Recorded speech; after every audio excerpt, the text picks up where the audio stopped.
So I'm going to go ahead and call the meeting to order. Welcome to everyone who came to the Historic Landmarks Commission meeting. I guess I first want to welcome we have a new member on the commission,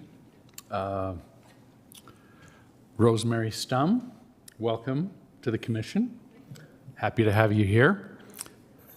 So I just want to make sure everybody knew that we have somebody new amongst us. I guess we can go ahead and have a roll call. Michael Abrahamson. Here. Alan Barnett. Here. Stephen Cornell. Here. Babs DeLay. Emily Kearns. Mark McGrath. Here. Tamor Semnani. Here. Rosemary Stum. Here. Okay. I'm filling in as vice chair today because our chair is not here tonight, so I may be stumbling through this. Is my first time doing this routine. We normally have an opportunity for a report of the chair and a vice chair. Chair isn't here, so he has no report, and I, as the vice chair, have no report either. So does the director is there a director's report? Anything to report there? Nothing to report, thank you. Okay. Then we'll dive into our business. First matter of business is the approval of our meeting minutes from our May meeting, which was the last time we met. Any comments about that? I had one question about the minutes, and I emailed, did you see my email?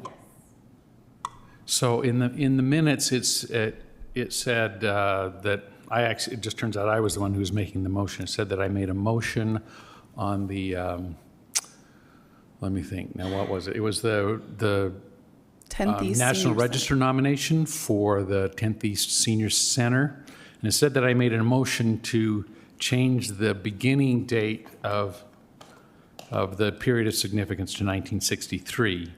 And there was some confusion there because that's already what it said, was that the beginning date was 1963. So Yeah, we can clarify with you if it needs to be edited. I think it was something about the way that it was worded from the addition, which was in the 70s.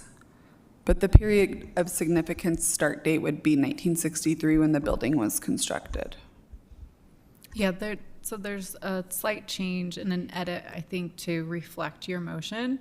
So I believe your motion said that the period of significance should be restricted to 1963. And the minutes say the period of significance should begin in 1963. okay, and that's what I was thinking, is that it already began in 63, but what we really meant was restricted to 63. Correct. So we Okay. can make that edit. Okay, all right. Any other comments? So a motion for approval of minutes would include the correction of that one motion. Is that correct? Yeah, you would want to include that in your motion to approve the minutes. Okay, can I get a motion to approve the minutes? So moved. Okay. Okay, So you Yeah, have to add that correction to your, yeah, so the motion needs to include the correction of that. Motion to include the correction. Is that adequate? we can use the record, yes. Okay, We can use the record. okay, Yep. thank you. All right, and Emily? Oh, I second the Okay, motion. thank you. All right. Okay. I'll do a roll call on approval of the minutes. Commissioner Stum? Abstain. You can abstain Abstain. if you want. You abstain because you weren't here. Abstain. Perfect, thank you. Commissioner Semnani? Aye. Commissioner McGrath? Aye. Commissioner Kearns? Aye. Commissioner DeLay? Aye. Commissioner Cornell? Abstain. And Commissioner Abrahamson? Abstain. And I say yes. So the minutes are adopted as amended. Okay, the next matter of business is the extension request. So we'll have the staff come up and present what that's about. Chair, I'm going to recuse myself. Oh, please. And if someone Yes. could let me know when the matter's done, I'll come back in the room. Okay.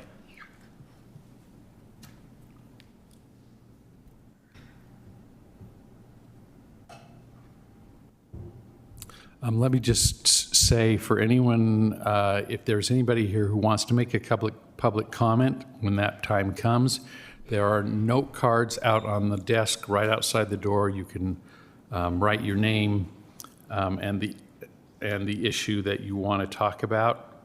I guess the Avenues Community Plan is the only thing that's on the agenda where we're going to have public comment. But if you want to do that and then hand the card in to me, then we'll call you when the time comes. Okay.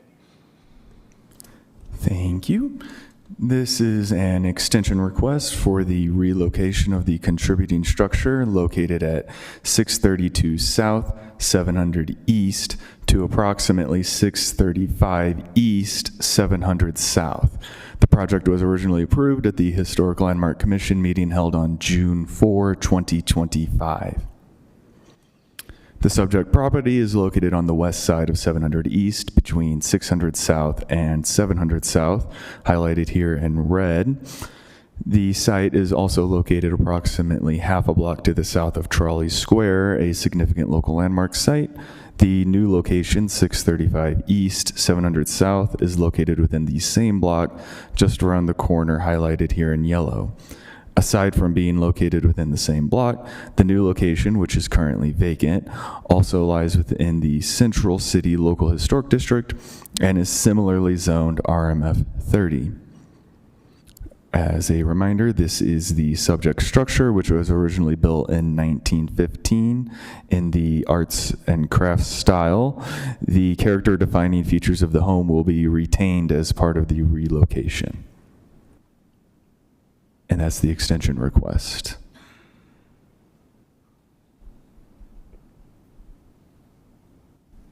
Questions or comments? Yeah, sorry. Any questions? I'm curious. I know there standards have to be met for an extension. They're pretty minimal, but there has to be a certain amount of activity demonstrating that the project isn't dead. Am I So correct? certificates of appropriateness carry a time limit of 1 year or until if progress has been shown by way of building permit, et cetera. So they don't need to demonstrate a building permit or activity if it's within 1 year. If they want to proceed past that 1 year, then they need to have shown a building permit or other development has taken place. However, this extension request was submitted prior to that 1 year expiration date. Oh, okay, all right. Okay, if there's no more discussion, I am willing to entertain a motion.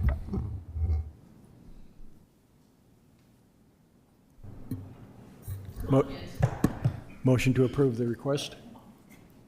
Let me give you a motion sheet.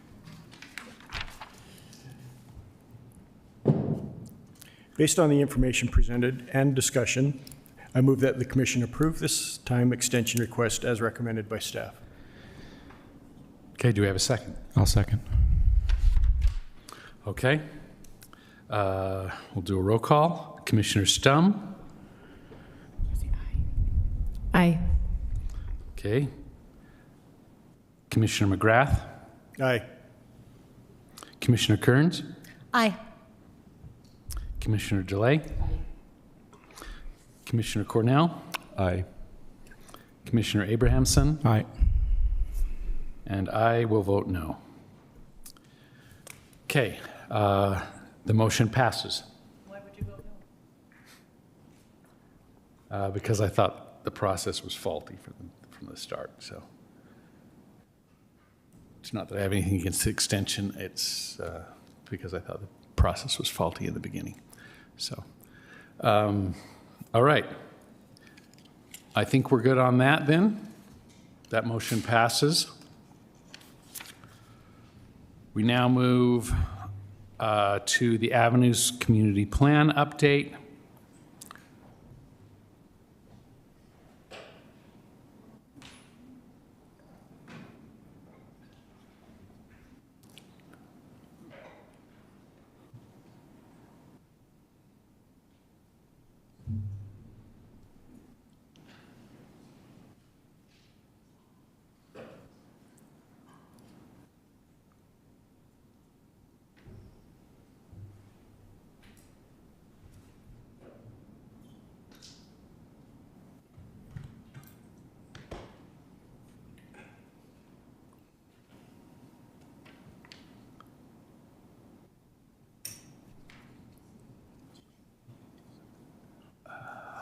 We're good.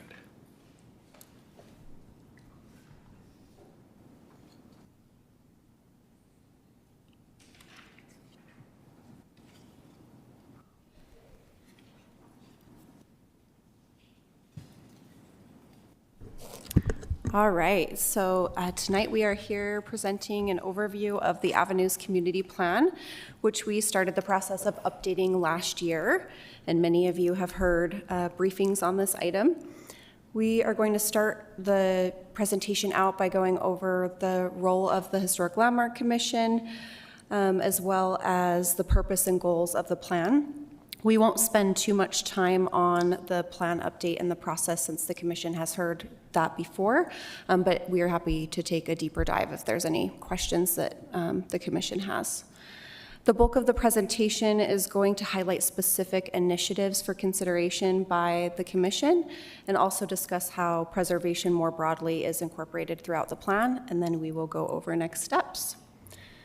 So first, the authority of the Historic Landmark Commission is authorized through city code to make recommendations in connection with preparation of the general plan of the city. Community plans are considered element plans as part of the city's general plan.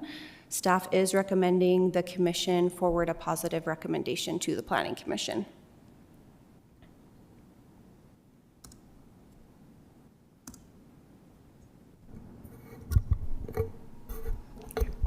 The plan sets out a vision for the Avenues community for the next 15 years. It describes the future the community hopes to create based on an understanding of the current conditions and shaped by feedback from the community. It combines these perspectives with city policies and priorities to create a framework to achieve that vision. The main goals of the plan are to identify commonly held values, define what makes the community unique, guide future growth, provide clear direction for decision-making, and then finally, an implementation framework to measure progress over time. This map shows the community plan boundaries. The eastern boundary of the plan, shown in yellow, has been adjusted to include land in the Foothills Natural Area that currently isn't part of any community plan area. And then the map on the right shows the avenues in context with the overall city boundaries. The Avenues is part of a larger or broader planning framework for Salt Lake City that builds on the policies set out in Plan Salt Lake. Community plans are the land use element of the city's general plan and the link between other parts of the city's general plan, such as the city's transportation plan and Reimagine Nature, which is the city's parks and open space plan. Community engagement for the plan has been broken down into 3 main phases. We are currently in phase 3, final vision, which focuses on draft review and refinement. Community engagement during this phase included publishing the draft plan, which we did in April, and in-person outreach to share plan highlights with the community and gather feedback. The last step of this phase is public hearings, which is where we are now. The proposal was heard at a public hearing in May by the Planning Commission, and after this meeting tonight, it will be heard by the Planning Commission again for a recommendation and then transmitted to the City Council. Completion of an existing conditions report marked the first step in the plan development process, which provided a foundational understanding of the community. This report is included in the staff report in attachment C. This is a snapshot of engagement for the project. A full report on team's engagement can be found in the staff report in attachment F. In terms of public comment, we've compiled all of the comments that we received during the engagement process over the last year into an engagement report, which is also included in the staff report. All of the raw data and public comments we've received to date are published on the Citizen Access portal, and we have included all public comments on the plan itself in the staff report. There are instances where staff responded to public comments to provide clarification, and those responses have also been included. We are still in the process of refining the plan, but I wanted to touch on a few highlights from these changes. Most of the guiding principles have been revised to improve clarity and to better reflect the Avenues neighborhood. Language has also been added to the preservation section to reaffirm the importance of the historic preservation overlay as an important tool for preserving historic development patterns, architectural character, and a sense of place in the local historic districts in the Avenues. Language has also been added to emphasize that the Avenues is first and foremost a residential neighborhood with economic activity playing a secondary supporting role. An emphasis has been added to the air quality section to prioritize the maintenance of existing trees. And additional clarification has been added to the future land use discussion on the LDS hospital to clarify design expectations related to compatibility if the site redevelops. Key components of the plan include a vision describing where we want to go, a roadmap of how we will get there, and tools for evaluating progress over time. The plan defines the Avenues' role in advancing the citywide vision and translates the 14 guiding principles from Plan Salt Lake into a community-level vision. It also includes a future land use map and implementation framework that will be used to accomplish the vision. For this presentation, we will focus on the sections in bold that relate to historic preservation. So the Avenues Community Plan includes several initiatives intended to balance preservation goals with the housing and growth initiatives in the plan. There are 3 initiatives in particular that we are seeking feedback from the Historic Landmark Commission on because they impact properties specific in the historic preservation overlay. So just a quick background for those in the audience. The historic preservation overlay applies to properties within local historic districts. Local historic districts that are within these plan boundaries are shown on this map. They include the Avenues, they're in purple, City Creek in orange, and then the north side of the South Temple Local Historic District, which is in that teal blue color. And then there are also 36 local landmark sites in the plan boundaries. With the exception of 3 of those, all of them are included in the local district boundaries. So there are 3 landmark sites, and they are north of 7th Avenue. The first initiative that we want to present to the commission is related to authorizing administrative review for new primary buildings without public street frontage. So currently staff can approve new accessory structures. So this includes accessory dwelling units, garages at a staff level. This is typically because they don't impact the street as negatively because they are typically located, to the rear of a property. So similar conditions apply to new primary buildings that also don't have public street frontage. This is an example of Marmalade condos, which the commission approved in 2022. This demonstrates the type of infill project that the plan supports for administrative review. It includes 12 housing units behind 2 historic street-facing buildings, so preserving the historic street frontage while concentrating the new development towards the rear of the site.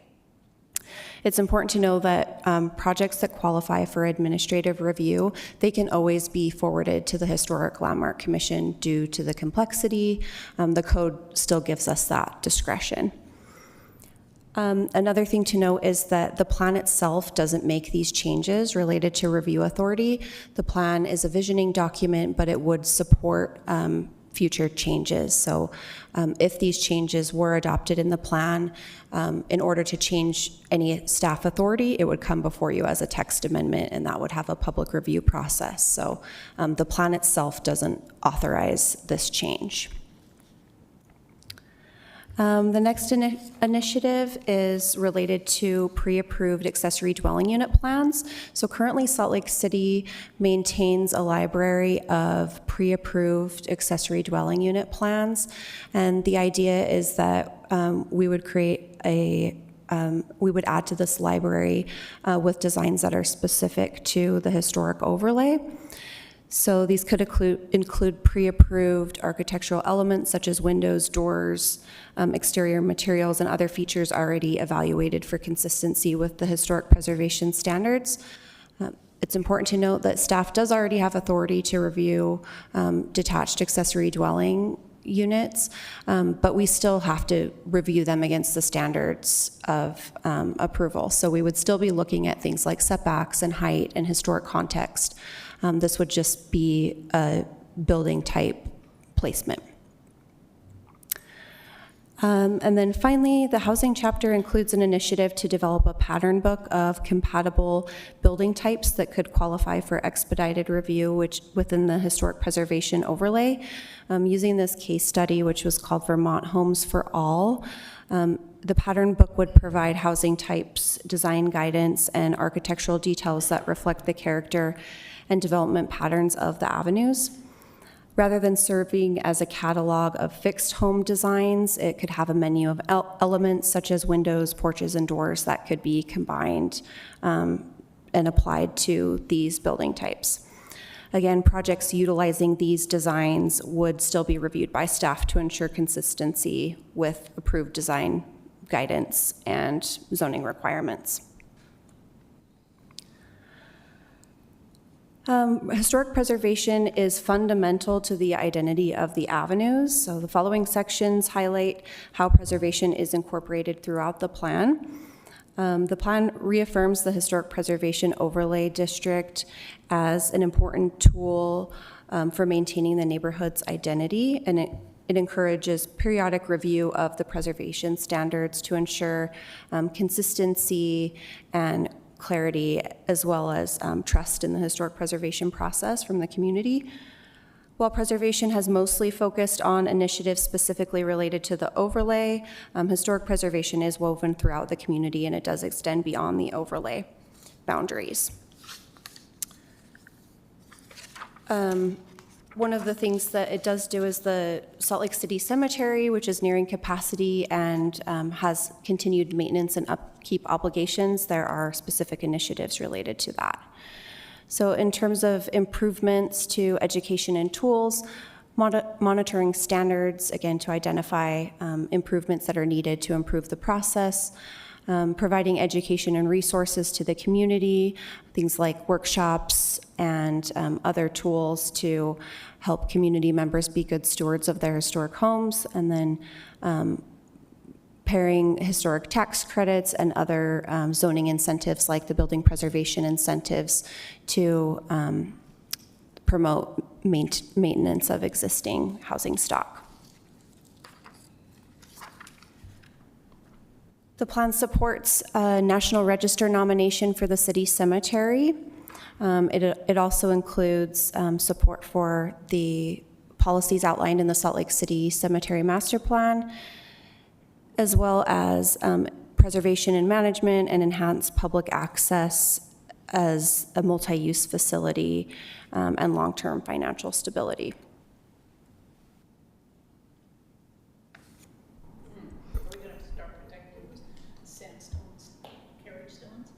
Mm-hmm. Yes. Yeah, that's one of the initiatives in this Commissioner, section. if you'll speak into the microphone so we can get that for the record, that would be great. Thanks. One focus of the Beautiful City section is preserving the defining streetscape features that make the avenues unique. These include street trees and historic features in public spaces like hitching posts or carriage steps. These also include urban design qualities like uniform building setbacks, spacing between buildings, and architectural elements.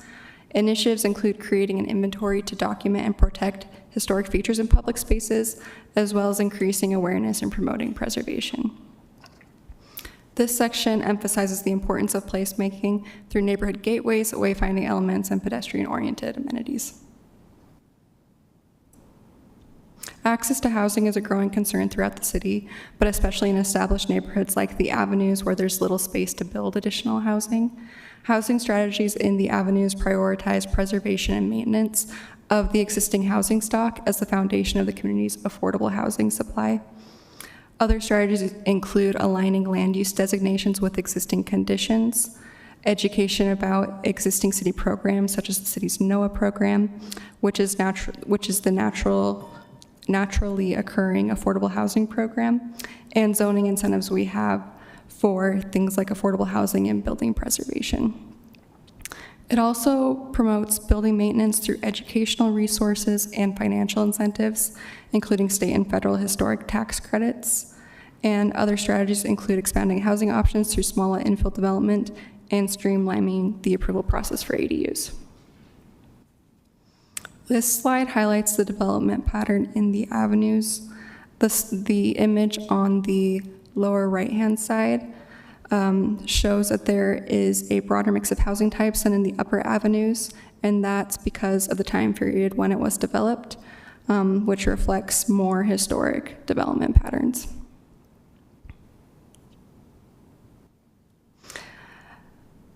In the plan, we recognize that the community is largely built out with few vacant parcels.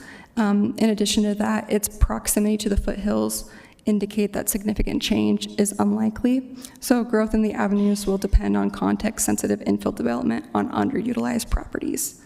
Action items focus on removing regulatory barriers to infill housing to accommodate growth while ensuring new development respects the neighborhood's historic scale and character. The map on the upper right-hand side shows a couple blocks in the Avenues where there is opportunity for infill, highlighted in yellow. And then the images on the bottom half of the slide show a property near 2nd Avenue where there was an undersized lot that went through a process for new construction.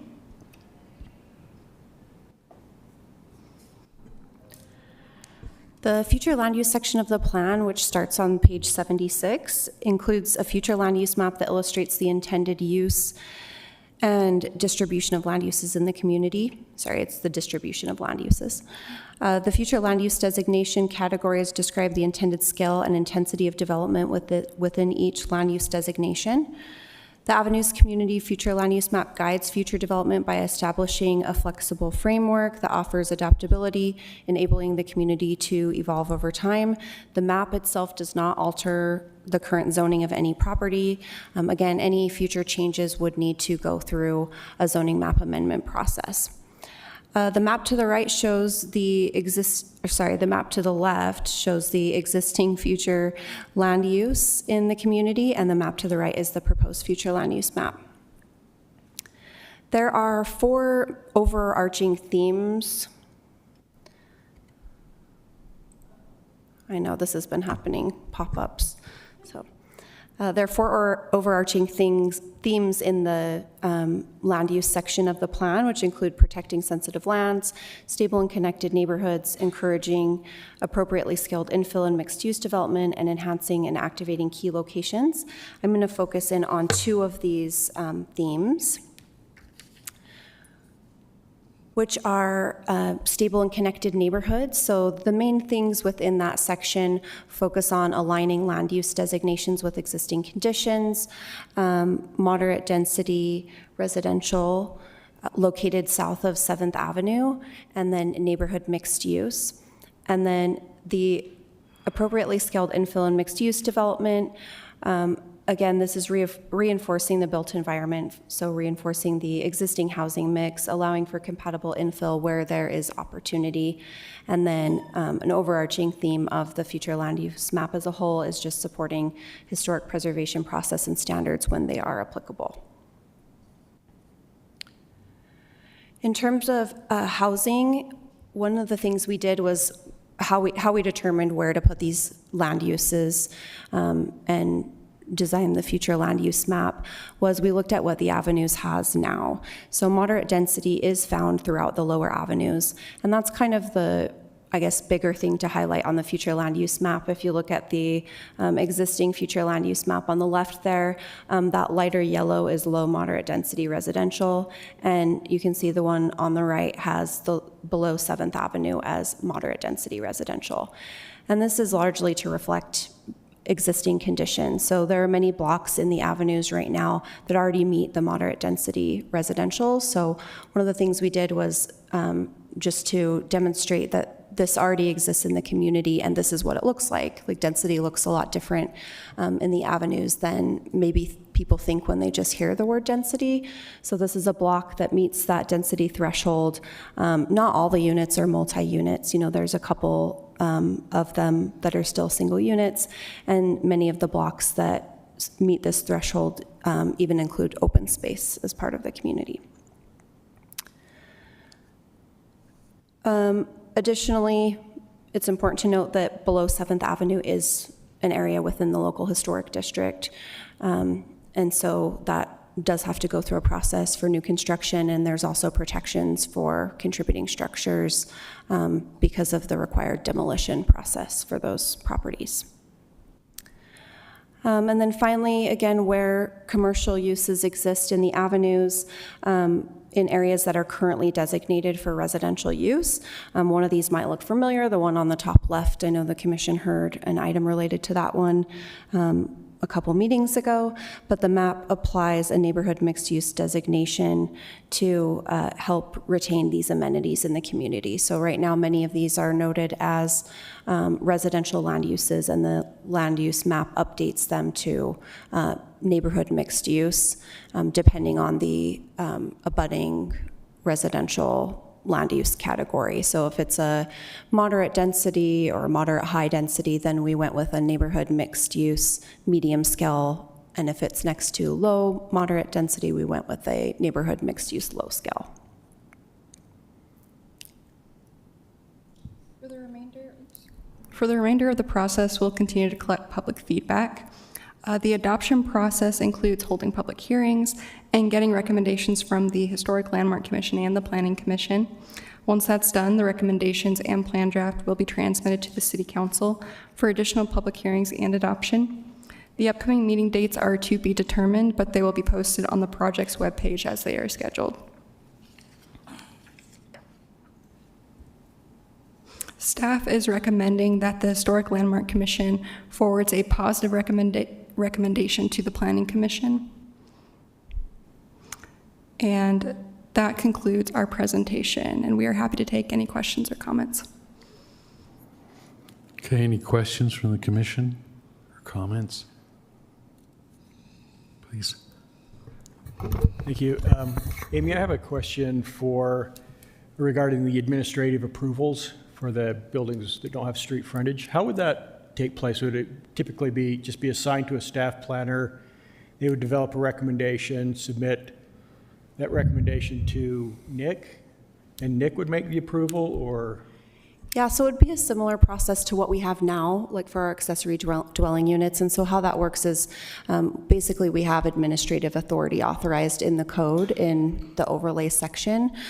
So that section outlines what can be approved by the Historic Landmark Commission and what can be approved by staff. And so that section would need to be changed to allow staff to approve those at administrative level. But an application comes in, it gets assigned to staff upstairs, and we review it for compliance with the standards. We look to see if there's any modifications that need to be made. So for example, if the property is in a zone that has a required setback of 10 feet, but what's proposed is only 8 feet, we can make those modifications administratively, and then we would issue a decision letter.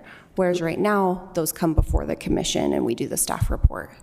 So those that are approved at the staff level, who actually makes the final decision? Is it the director? Staff makes those decisions. So the staff member yes. is assigned that makes the final decision? Yes, on behalf of the planning director. Yeah. But So Nick does not review every single decision issued. Okay. if I may, just one other quick Yeah, question. please, go ahead. Going back to the land use question that we saw here a couple months ago, I was just kind of curious about the public engagement you had with people when it came to, or residents, when it came to land use. I watched the follow-up meeting for the zoning issue that appeared before us a couple months ago, the Planning Commission online, and I was kind of surprised by what I heard from some of the residents who spoke at that meeting. So it just kind of made me curious about, how do the residents of the Avenues view their neighborhood from a land use perspective? I know you guys talked about it will remain a primarily residential district with limited mixed use here and there. But I'm just curious as to what you heard from the public. I think we heard just that they want it to remain a residential neighborhood first, and that commercial uses should be there to support the neighborhood. There are members of the community here tonight, so maybe they can better speak to that. I don't want to put words in their mouth. But in terms of in terms of Ellerbeck, we are proposing that neighborhood mixed use on just Ellerbeck Mansion, where I think the proposal was to expand that to some adjacent properties. Just to offer a personal opinion, I think that the Avenues is a very dynamic and vibrant and eclectic neighborhood, and I think it's a place who could benefit from additional mixed use, limited mixed use. Obviously, there are a lot of things in the neighborhood that are inappropriate, but there are a lot of things that are very appropriate that would make it a better place. So I just offer that opinion. I guess in terms of public engagement, when we summarized it in the public engagement report, the lack of neighborhood serving businesses, I think, was the second issue next to affordable housing. So there is definitely a desire to have more mixed use in the neighborhood, but also acknowledging it's a residential neighborhood first. The community members also rely and utilize heavily the downtown area, and so especially the lower avenues is very well connected to amenities. So I think those are some of the sentiments we heard. We also heard comments from people saying, why didn't we add more neighborhood mixed use into the future land use map? And the reason for that is because the mixed use land use designations don't require residential. And so if we were to change entire corridors, like 2nd Avenue or 3rd Avenue to a mixed use designation, that wouldn't align with the housing goals, which are to maintain the existing housing. And so that's why we chose to align the land use designations with existing commercial. And then there are a few opportunity sites that we looked at that are well connected to transportation or institutional properties that have the potential for redevelopment. Okay, I've got a couple of questions.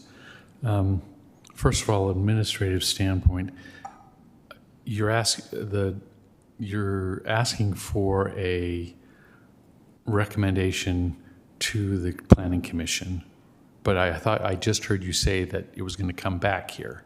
I thought your next to last slide was that there was still more process, more public input, and that it was going to come back to us again.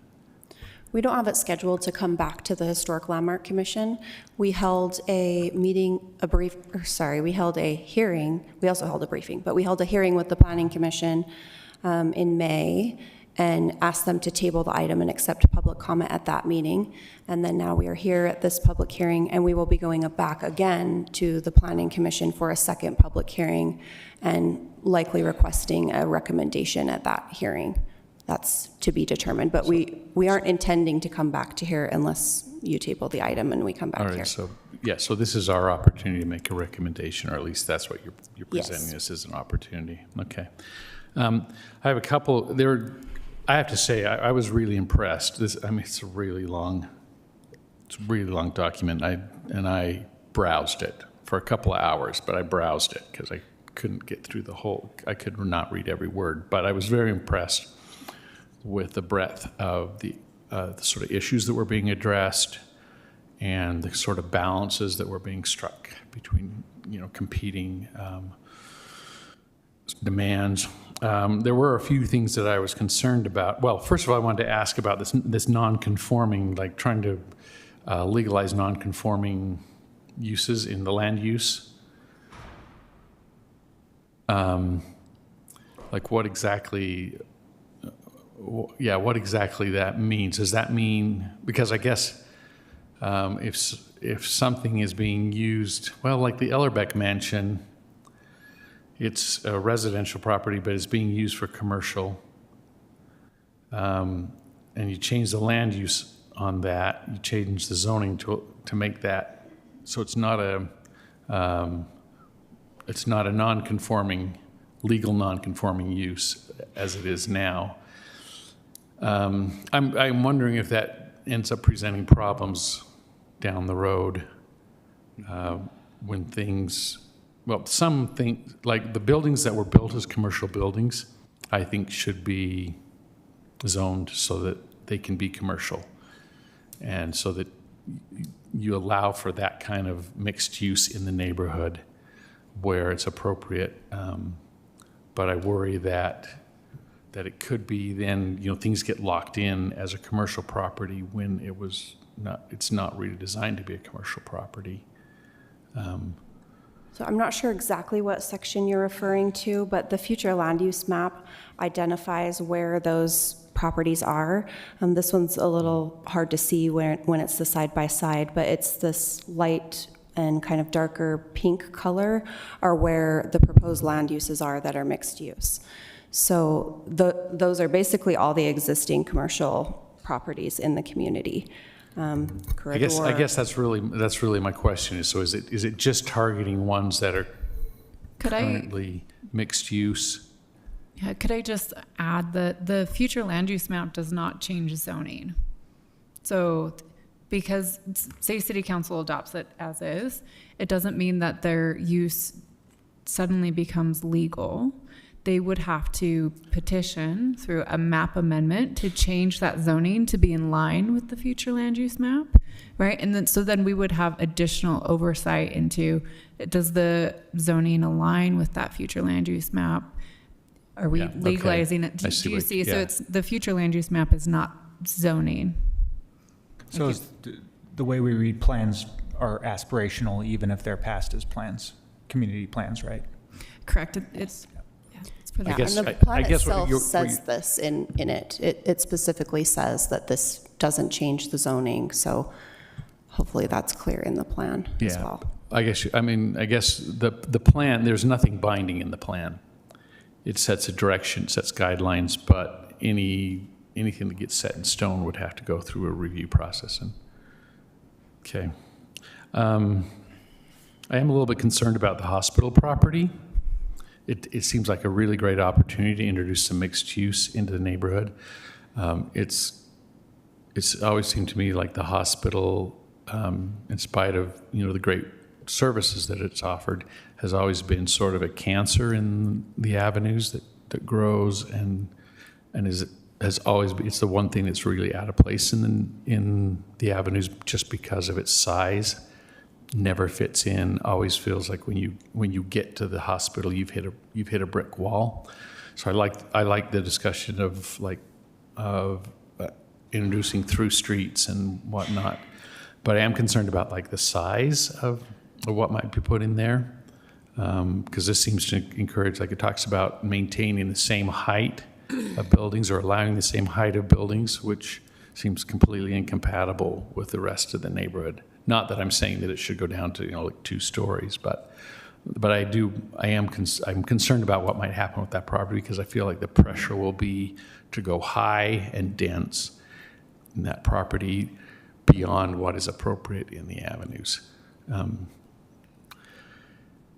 Then the one other thing that I would have liked to have seen in this is the suggestion that the city look into creating a National Register historic district further north in the avenues. There's no acknowledgement in this plan. I didn't see any acknowledgement in the plan that the things that are out of the current historic district also have historic value. There's a lot of talk about, promoting preservation, and I'm not suggesting that at this point that there would be a plan to create a local historic district, but if there were a plan to try to create a National Register historic district that would include the historic properties north, I think it would encourage preservation. It would open up the possibility for property owners in that area to get tax credits, and so I think that would be a really useful thing to be included in the plan. Is that we would like to see a National Register historic district further north, just to expand and to recognize the historic value of that part of the neighborhood as well. So those are my comments. I have a comment about, about the character of the document itself. I feel like there's an over-reliance on photographs to show us what these various density levels might mean. And I'm very enthusiastic about the idea of a pattern book as was proposed in the presentation. And I feel like these selections of examples could in some cases be condensed into something that's a little bit less specific to this or that building and more general and more of a pattern. And I feel like that might ultimately be a bit more helpful for those looking at the document in the future and help them understand, like, okay, here are the ways that my particular property might conform with, the patterns that the plan has in mind. That might be outside the scope of, the workload of preparing the document, but I think that it is fairly over-reliant on photographs. So just so I understand, right now in the plan, I don't think we have any examples of the pattern book. Yeah. But we do have examples of the land use, like building types that would be found in that land use designation.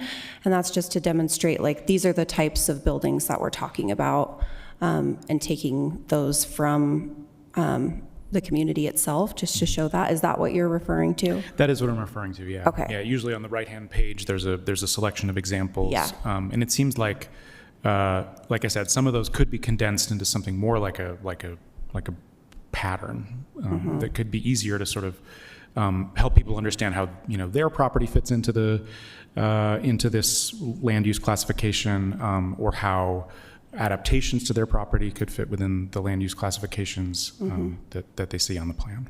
Okay, perfect. Thank you. I just want to echo what Michael said. I think the idea of a pattern book is really fantastic. We see how applicants will come in with a plan and how they struggle to put together something that fits in the neighborhood, and what a challenge that can be. So having some kind of guide like that, I think, is a really great idea. I'm assuming that at whatever point that gets developed, that this commission will be brought into that process. That would be something that we would review and give input on. So like the kind of input that Michael has, that we would have a chance to give input on that. Yes. Okay. Yes, Great. definitely. Yeah, I love that. And that would be the same with the ADU pre-approved plans too. The commission would absolutely be involved in approving those designs.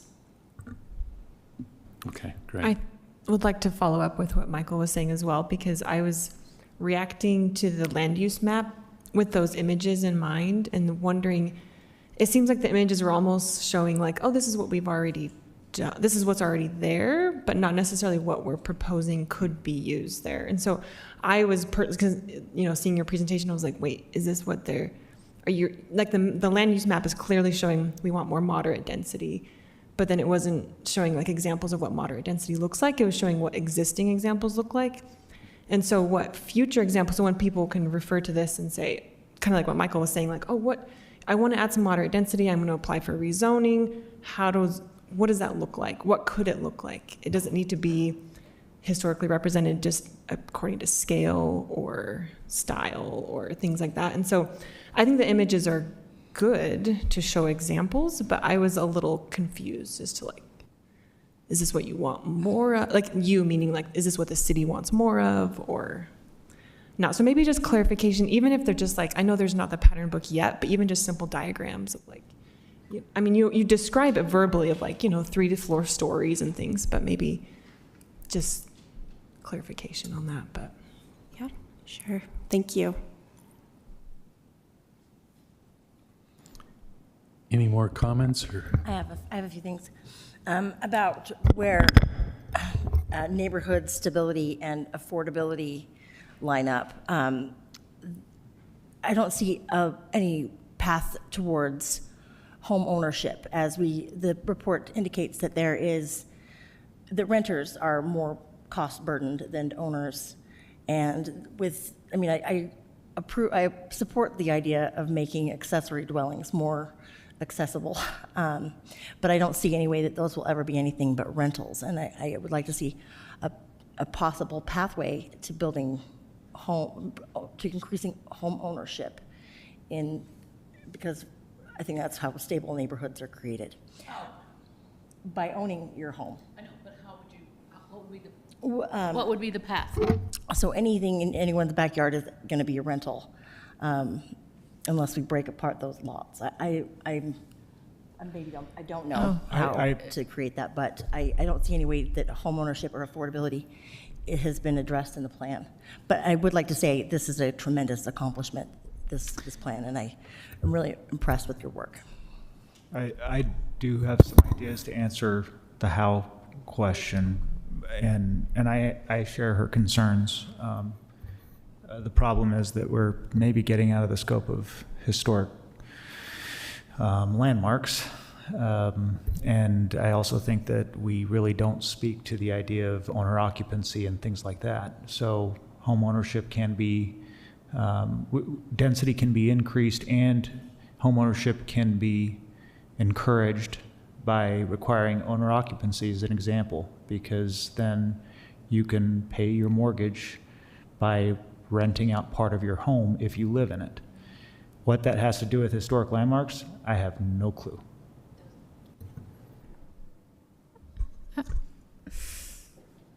I just want to add the initiative about allowing administrative review for properties without public street frontage. The example we showed was an ownership property. Those were 10 condominium units. So I am really interested in what Emily was saying. I noticed the statistics of home ownership versus rental, and it struck me that I'm not sure what those people who really know this stuff would say, but my sense was that that's a little bit tilted out of balance of what would be ideal, what might be considered ideal in a neighborhood of rental versus owner occupied. And I don't know, I'm curious, was there any discussion about what the ideal might be and how that might be, how a better balance might be found in the avenues? I do know one of the survey questions that we asked was related to the mix of tenure in the avenues, and the response was that it was, the desire is for a balanced mix of both, which I think is what is in the avenues right now. I was just looking for the existing conditions report to see how the owner occupancy relates to the citywide owner occupancy, but from my recollection, owner occupancy in the avenues is higher than the citywide average. We could, I think there is a tangible argument that owner occupancy relates to historic preservation by virtue of neighborhoods that have historically been owner occupied should stay that way. And if you looked at single family attached housing townhomes to be distinguished from apartment complexes, that single family attached homes would be preserved differently than an apartment complex would be. And so from that perspective, I think we can get to a substantive basis to speak to this question. But we have to be careful with the affordability paragraph or pages. I mean, what really does that mean in the Avenues, one of the most expensive places to live in Salt Lake City? So it's affordable to whom? One of the things about the Avenues is that you can have a pretty big house, pretty big Victorian house right next to a little tiny house, and the little tiny house may be at least relatively more affordable. And so there's a real mix. It's not everything is all the same size. Not all the residences in the Avenues are going to cost the same. But I have noticed walking through the Avenues, like down the lower Avenues, where you tend to see a lot more of the older homes that have been divided into apartments. You also see that they're not as well cared for. The owner occupy. You see better preservation with, I think, with people who own their properties, live in the place that they own, because there's that pride in. So in some ways that does affect. I think that ends up affecting the historic preservation, and I'm not sure because if those all get converted to single family, well then that pushes out people who fill that niche or need that apartment space, can afford that apartment space. I don't know. I think it's an issue that I don't know, somehow it needs to be addressed, needs to have attention paid to it. I agree with everything the chair said, and I think it's more economically tangible than just pride. I think that owners have a vested interest in the historic preservation of these assets because it impacts the value of the asset, whereas a renter doesn't. So even though we don't have a direct purview over the economic viability of the property, it does serve this commission to consider whether something is economically viable simply by virtue, can the owner afford to preserve the asset?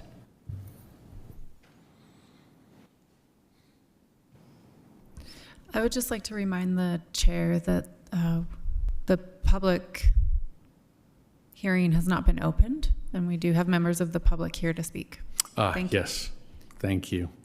Okay, so let's take some time to have a public hearing. Each speaker is allowed 2 minutes to speak, unless you are representing a recognized community organization, and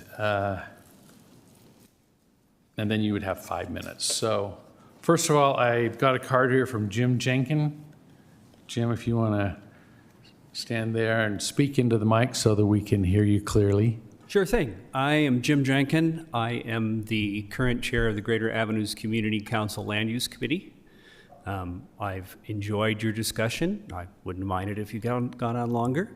I'm not surprised that you had trouble working your way through the 147 slides or so of this very complex plan.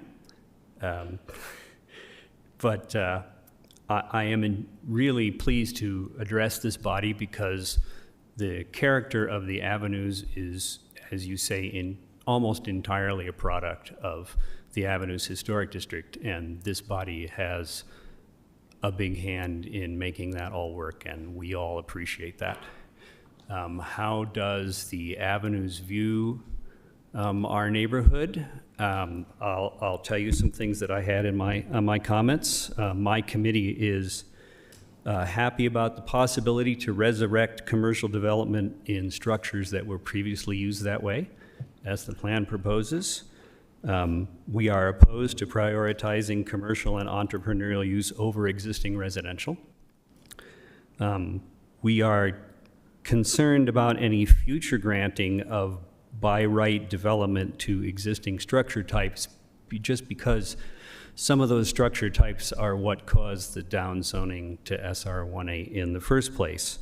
There are certainly things that are appropriate, but there are things that the planning staff has presented, and I don't mean this planning staff, I mean in general, in some meetings that were expressed as positive examples of reduced setback and things that might increase density. But really, I submit that nobody wants to see the entire traffic output of an apartment building run right next to a zero lot line brick historic home. And that is some of the things that you sometimes see in slides. The drafters of this plan have been very responsive to community input. They mentioned two of the biggies that I have on my list here. The first one being that we do see ourselves as primarily a residential neighborhood. We utilize commercial services in the downtown and the university district. We sort of see ourselves as more, while we're very much citizens of the avenues, we're also citizens of the city.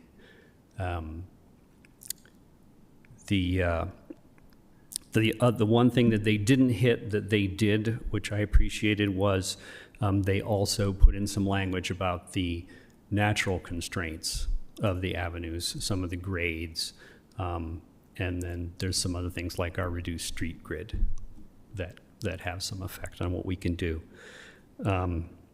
In order to get these things in here, they had to sort of bend the Plan Salt Lake, which I find to be a very rigid document that proposes that most neighborhoods in the city should look similar.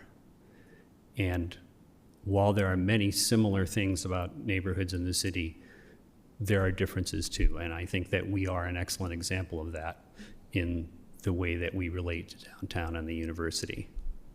And therefore we feel that we're justified in prioritizing the existing residential character over commercial infill. What else did I say? I'm sorry I don't have more technical and small points. Like I say, this is a very complex plan. It was introduced at almost the worst moment for the GACC, the day that our newsletter goes to publish. And then here we are into July, so I'm sorry, I wish I could have brought more people. I would like to say that to this group that in many presentations, planning staff has presented this body's jurisdiction over development and historic districts as the primary protection for those districts. But it has also been observed that historically this body protects and regulates contributory properties very well, but generally speaking has permitted non-contributory properties to develop to the maximum allowed zoning. That's your time. Thank you, Jim. Cindy Cromer. Hi, my name is still Cindy Cromer, and I own a non-conforming business property with residential on either side, and I own one building in the Avenues Historic District in the RMF 35. So I'm going to start by saying the master plan and the community efforts in the Avenues have been extraordinarily successful, and that is a dilemma. What do you, and the plan has aged for so long because things were getting extraordinarily good there.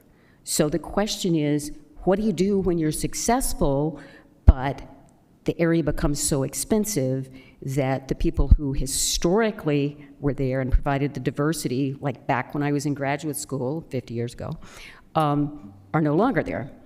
So, and I do think there's a nexus that you should explore between diversity, income level, and historic preservation, perhaps at a work session or something. Number two, I'm opposed vigorously to the administrative review of buildings without street frontage specifically, but I'm in general opposed to administrative review of any major project. And that has to do with the impact on adjacent properties and how one finds out about these administrative decisions, which the answer is not very easily. And I've also had a really trust issue since the provisions for modifying the RMF 35 were proposed, and I hired an architect to draw what that would mean for my building on 4th Avenue and Canyon Road. And at that point, I was like, there is no one looking out for my interests here. So I have a building that's 28 feet tall at the ridge line, and the proposed changes to the RMF 35 were not in my interests. Thirdly, That's your time. Oops, well, I'd like to hear your third. yeah, the third is that the small size of commercial properties will put pressure on adjacent residential. I own a non-conforming commercial property. The tenant is successful, and it has had negative impacts on the adjacent residential properties, which I also own. So I am telling you that there is going to be a negative impact on adjacent residential properties if you have a viable commercial use. Thanks. Okay, thank you, Cindy. Was there anybody else who wanted to comment? Seeing no one, we will close the public comment portion of the meeting and go into executive committee to discuss the plan. Can I ask a question of staff? Yeah, sure. So the first commenter made reference to down zoning to RMF 18. Can someone explain what that meant or was in reference to? I didn't quite understand. Sorry, what did you say that they were in reference to? Down zoning? What was Down zoning to RMF 18. Am I quoting you correctly? I think it was Jim. Sorry, I think Jim, we gotta- sorry, will you go to the microphone? Yeah, we have to come up with a microphone. Sorry. Thank you.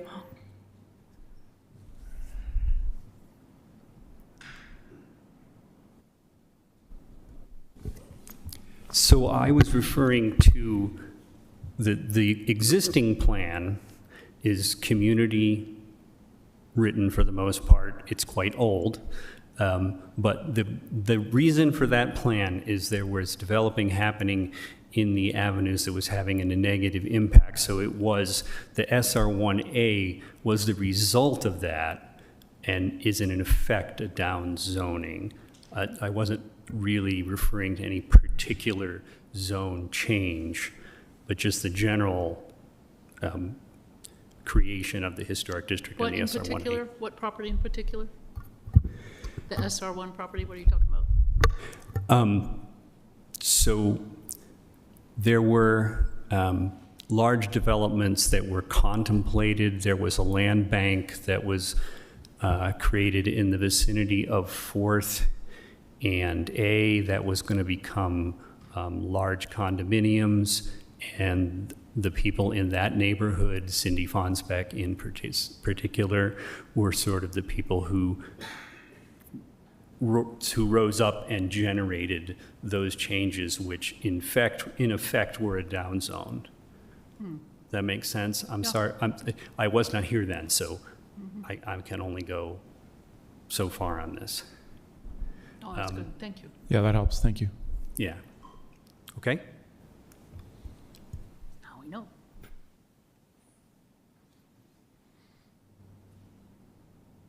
Any other discussion? I guess I'm kind of interested in how people are feeling about this. Is there, I mean, what people have said has been pretty positive about the plan. Are there things that are missing or things that we feel strongly enough about to push back on, or suggestions that we want to formally make?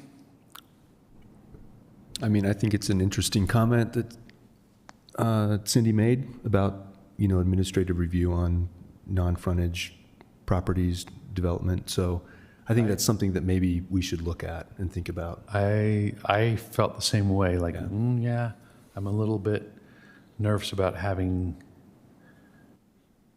the staff does a good job, but when it's something really big, even if it can't be seen from the Yeah. street, the impact. So, yeah, I'm kind of like, I don't know. But here again, I don't know. The plan suggests that as an option, but it doesn't make it the rule. It's a good point. I think it should be thought through, so. But it sounds like from the presentation that we would have an opportunity to weigh in on that if that were actually proposed, not just in the avenues, but more broadly. Is that correct? Am I remembering that correctly? So the way it's proposed right now is just, it's an initiative in the plan. So it's an initiative that we would streamline development without street frontage and authorize administrative review or something like that. And so in order to do that, even if the plan was adopted, that still doesn't do that. There would need to be a text amendment to change the authority for that type of application. So it would need to specifically be put in the code. It would come before the Landmark Commission for review. There could be even considerations in terms of noticing when we would notice an adjacent property, because right now we don't do that for like a detached ADU or a garage or something. So those could be considerations that are presented to the Landmark Commission and would be if they were adopted in this plan. I like the idea of finding those appropriate places where it can just go through staff review to expedite things, but then, putting in those safeguards about notifying neighbors and that kind of thing. And I'd like to see that we're doing all of that to make sure that we don't have unintended consequences. But I guess that's, refining exactly what that would look like would come down the road, and we would have the opportunity to give input on that.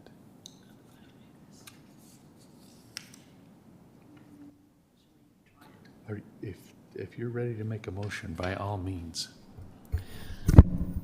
Based on the information presented in the discussion for Avenues Community Plan PLNPCM 2026-00200, I move that the Commission forwards a positive recommendation to the Planning Commission.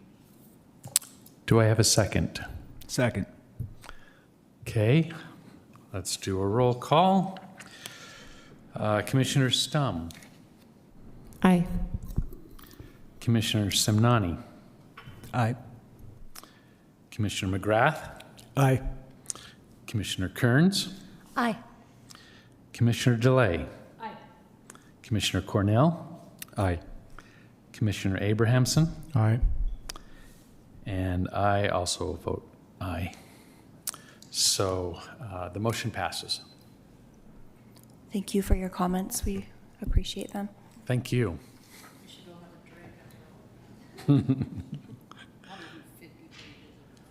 Okay, so the next thing on the agenda is a work session regarding the Central Community Plan. So we'll give staff a chance to get up here and make their presentation.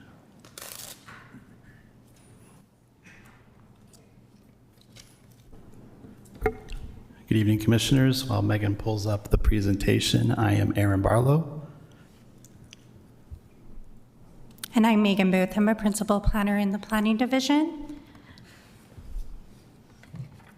Give us just 1 second to get this pulled up, and I'll apologize for my coughing up front. So let's hope I can make it through this. All right. So the reason why we're here tonight, as you've heard, we are updating several of our community plans. We're attempting to update potentially 3 a year. And so this is the next one that we're here to present to you. So this is the Central Community Plan update, and this is really just an introduction to the project and to present our existing conditions report.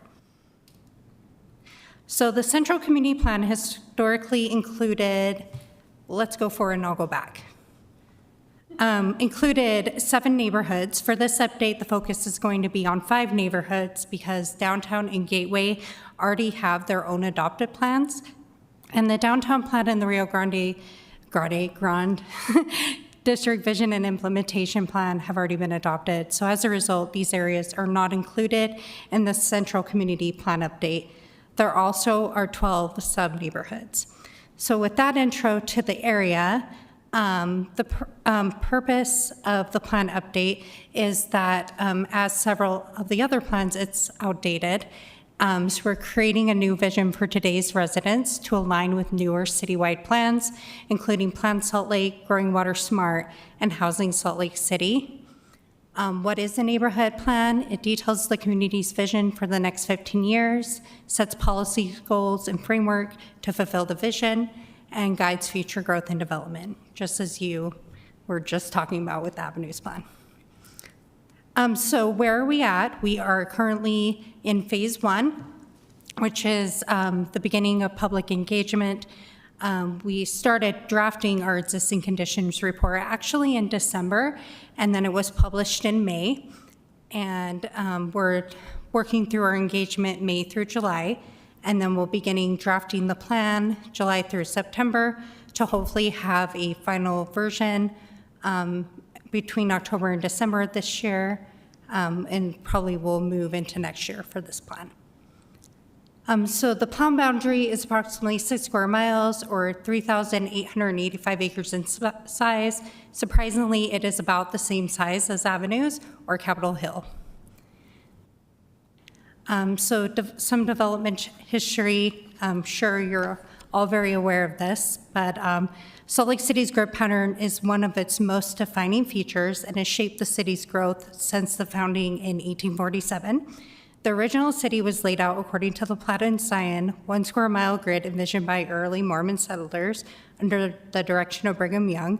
The plan reflected agricultural principles and a desire for orderly development with wide 132-foot streets and large blocks designed to accommodate homes, gardens, livestock, irrigation, and future growth. The central community does contain some of the city's earliest development and illustrates how Salt Lake's urban form evolved over time from the city's iconic grid. As the city grew and expanded southward, the development pattern shifted, and you can begin to see that change south of 900 South. The Big Field survey divided formal agricultural land into narrower 25-foot lots, creating a more compact neighborhood development pattern that allowed homes to be built closer together and increase residential density. These historic development patterns continue to influence in character, scale, and layout of the central community neighborhoods today. So this map is very interesting, and it's showing the development periods and how the city has grown and changed over time. The oldest buildings are shown in blue and green and are concentrated in the northern portion of the plan area near downtown, reflecting the early development patterns. Many of the residential neighborhoods were built between 1880 and 1930 and have remained largely intact, preserving their historic character. Transportation investments have played a major role in shaping the development patterns in central community, from the development of the streetcar to the construction of Interstate 15. You can see that the newest development is in red along those major transportation corridors, such as tracks on 400 South and tracks down in the ballpark area. In the mid-20th century, the federal government and private lenders used a practice called redlining and to designate which neighborhoods were considered safe investments for mortgage lending. This practice was of assigning higher risk, marginalized groups confined to a less desirable area, and this shaped development patterns that continue today. Did you want to? Just here, and reading through the descriptions, each little block, like G1, B1, has a description in the original published redlining map, and D2 and D3 in particular note that that is the highest concentration of black residents at that time. And that's right where I-15 eventually was constructed. So big portion of this area was shaped by I-15, which was constructed from 1959 to 1964, and it created a physical barrier that reduced the neighborhood connectivity and displaced residents. As you can see on the map, all the homes in yellow, those were all demolished. And this shifted development patterns and has since influenced decades of development and created investment towards some areas and disinvestment in others. And if you looked at that development map from earlier development periods, that graph showing when about the time that it changed from residential to commercial development is right there when I-15 was introduced, and as Salt Lake changed from a residential community to much more of a commuter-centered urban space. So with that background, this map shows the development patterns and building coverage and intensity as it is today. Open space is distributed in the forms of streets, yards, parks, campuses, and other undeveloped areas. One thing to note is that the open space is not equally distributed, with some having more space than others. I just think this map is really interesting, just another way to look at the development pattern. And now I'll turn the time over to Aaron. Great. So the central community, from a broad perspective, is it's generally more renter occupied. There's a higher share of there's fewer single-family homes and more multifamily houses. There's a higher share of non-Hispanic white residents than the city overall. There are fewer children, especially in the areas around the University of Utah. Folks are more likely to live alone or with roommates, and less likely to have a related family unit. There are fewer senior residents, but you'll see that's not the case in every neighborhood. It's more highly educated, but interestingly, the income doesn't quite match how educated they are. The income is generally lower than other parts of the city, and then it's less auto-dependent, really thanks to the great transit, trails, and other things, other ways of getting around within this area of the city. Let's go to the next slide. So here, Central City takes up about a quarter of the city's population, but it's uneven throughout the plan area, especially in the southern areas in Liberty Wells and Liberty, and we've seen more growth in the Ballpark and Central City areas, again, where that red was in the development history map. And this is an interesting map here. You can see by the university, there's a much higher proportion of college-age population, and then where there are a larger concentration of single-family homes in Liberty Wells and East Liberty, there's a higher population with children.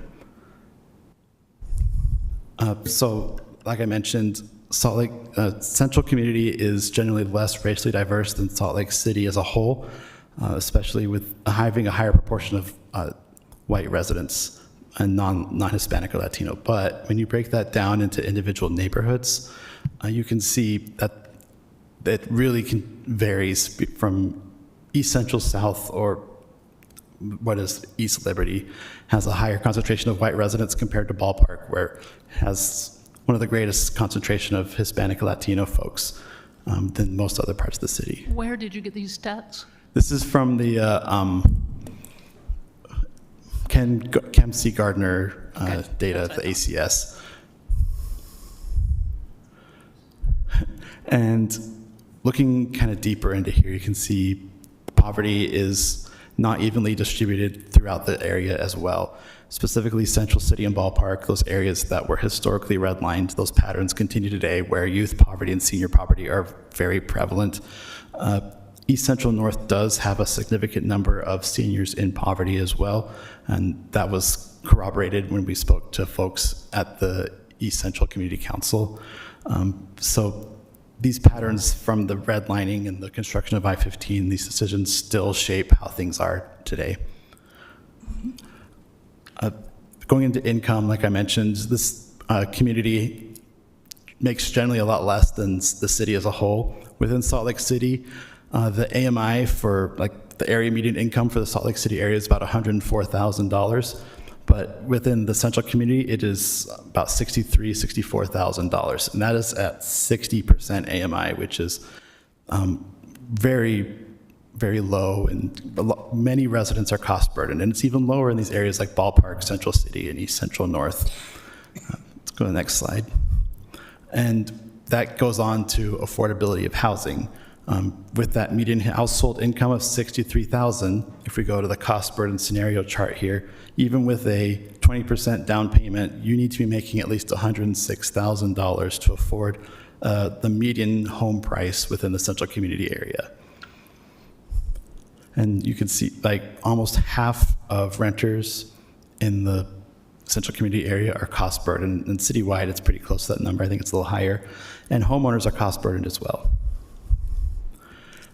Zoning, you'll notice here the pattern for zoning, if I can pull up my correct page, we just separated into broader zoning categories just to kind of understand what's going on. There's residential, mixed use, open space, and then institutional and public lands. If we go to the next slide, you can see what's on the ground generally reflects that, except in those areas that have historically been zoned single family, or that have a lot of single family homes, there is a concentration, or at least a smattering of apartments and multifamily homes in Liberty Wells and in East Liberty. Apartments actually they comprise most of the housing units within this plan area, but single family homes take up most of the land. We can keep going. And density-wise, it sort of reflects the maps we've been looking at earlier. Central City has the highest concentration of residents. Ballpark actually has seen the largest increase in density over the past decade. And overall, this part of the city has a higher housing density than the rest of the city. And really where a lot of residents live in this area.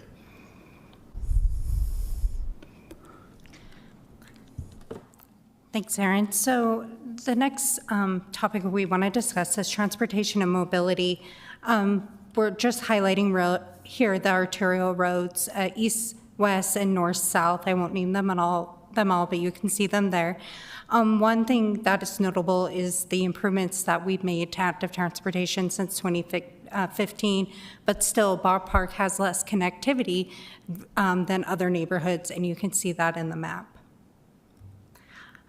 Transit service, there are 6 frequent bus routes every 15 minutes, 9 other bus routes, and surprisingly, 98.3% of households are within a 4th mile of an existing bus stop.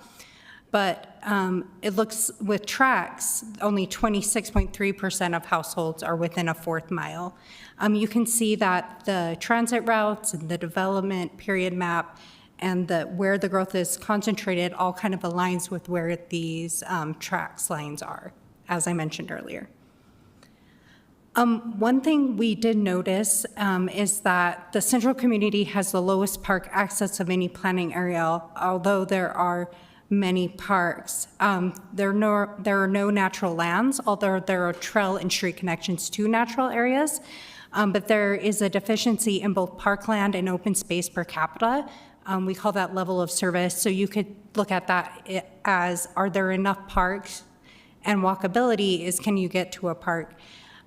So there are 2.8 acres per 1,000 residents in central community and 3.5 acres per 1,000 in Salt Lake City. So it's less than the city average.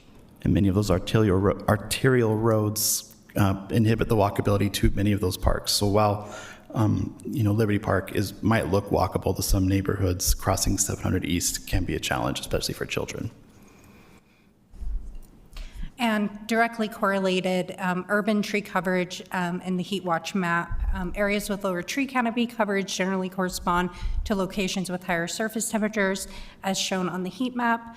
This just highlights the important roles that trees play in reducing the urban heat effect, providing shade, and improving neighborhood resilience to rising temperatures.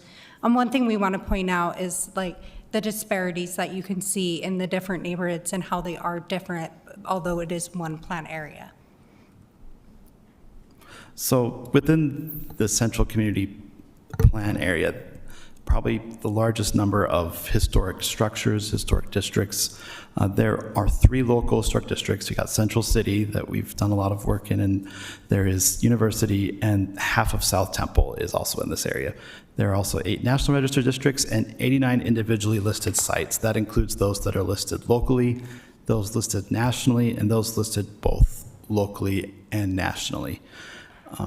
So again, you'll notice outside of Boulevard Gardens in the ballpark area, and that both Central City and Ballpark, those areas that were historically redlined, again, do not have a historic district listed there. There have been initiatives in the past, like the prior Central Community Plan did call for looking at establishing a historic district west of Central City, but that hasn't come into fruition. Amy, did you guys want to add anything about the survey going on? No? Okay. All right. Keep going. All right, so probably my favorite slide, but there's a strong concentration of murals, sculptures, and cultural landmarks throughout the community. Public art contributes to the neighborhood identity, placemaking, and community character, and is, from talking with residents, certainly beloved by the community. So we're just highlighting some of those here. I think your slide's wrong. You're missing the baby whale. Yeah, I need to update that this week. Yeah. Oh, right. Yeah, and they're going to be announcing the new mural for the well too. I heard that. Yeah, we'll get that updated. So just some key takeaways. We really just wanted to give you an introduction to our existing conditions report, but growth is concentrated in Ballpark and Central City. Housing affordability obviously remains a challenge. There is a strong transit and active transportation network, although there is uneven access to parks and open space as well as tree coverage. Historic inequities continue to influence the community conditions, and significant variations exist among the neighborhoods. So right now we are in full engagement mode. These are engagement events we've done so far. We've reached out to the youth. We tabled at the Youth City Cityville in May, Living Traditions and Jefferson Jams. We have gone to the Planning Commission and presented the same information. We've held 2 open houses, one at Finch Lane and Tracy Aviary, and we've done several pop-ups, and we're continuing to do those. We're doing one tomorrow morning, actually. And here's our upcoming outreach events. Tomorrow we're going to be at Baby's Bagels just across the street. We're trying to hit all corners of the plan area, so Jimmy John's on 21st. And we have events also scheduled that are not listed here. We'll be at the breakfast at the First Encampment Breakfast. We'll also be going to the Spy Hop Film Festival in September. Hopefully by then we'll have more of a draft plan. We're also going to be launching a photo contest for the youth, and that's going to have parameters to look for that. We're very excited about that with help from some of our CAN folks. One note, Baby's Bagels, we moved to 11 for the lunch crowd. Yeah, we're going to hit the lunch hour instead. That's not updated, but. So the biggest thing is we want to hear from you. Please share this out to anyone you know that lives in Central, community works or plays, to please take our survey. Our goal was to have 100 surveys by the end of phase 1. We're at 124 surveys as of today. So we're just going to try to keep going and getting as much engagement as we can. We've moved our goal like GoFundMe to 200. 200, yeah. So at this point, we'll open it up for questions and comments for us. Thank you.